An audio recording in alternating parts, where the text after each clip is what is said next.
वास्तू आणि पंचतत्वे। नमस्कार, मी आदित्यराजन जोशी। तुम्ही पाहताय आदर्श वास्तू।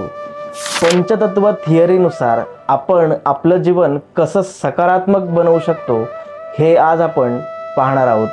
सर्वप्रथम आपण पंचतत्व म्हणजे काय हे समजून घेऊया। पंच म्हणजे पाच आणि तत्व म्हणजे घटक। पंचतत्व हे मुळात जल, वायू, अग्नी, पृथ्वी आणि आकाश या घटकांपासून तयार झालेले आहे। आपलं शरीर किंवा आपल्या सभोवतालचे ब्रह्मांड या पाच तत्वांनी संतुलनावर आधारित आहे। पाच घटकांपैकी प्रत्येकाचा इतर घटकांशी त्याच्या स्वभावानुसार काही ना काहीतरी विशिष्ट असा संबंध असतो। हे संबंध निसर्गाचे किंवा वास्तूचे नियम तयार करतात।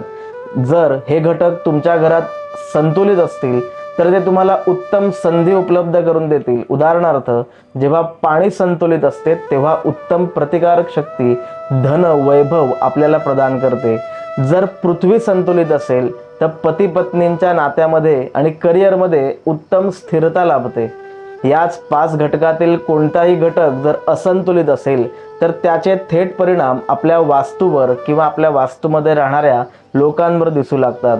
उदाहरणार्थ, वायू तत्व असंतुलित असेल तर माणूस एकलकोंडी होतो, शेजाऱ्यांशी सतत भांडणे होणे, मन कोंडीत अडकल्याची भावना निर्माण होणे, तसेच राजकीय संबंध सुद्धा खराब व्हायला लागतात।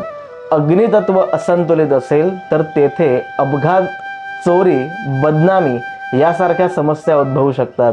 हे पाच तत्व आपल्या दैनंदिन जीवनात कशी महत्त्वाची भूमिका बजावतात, या पाच तत्वानुसार आपले घर संतुलित आहे का हे शोधण्यासाठी आमच्या व्हॉट्सअप ग्रुपला जॉईन करा आणि येत्या शनिवारी संध्याकाळी 8 वाजता आमच्या फ्री सेमिनारमध्ये जोडले जा।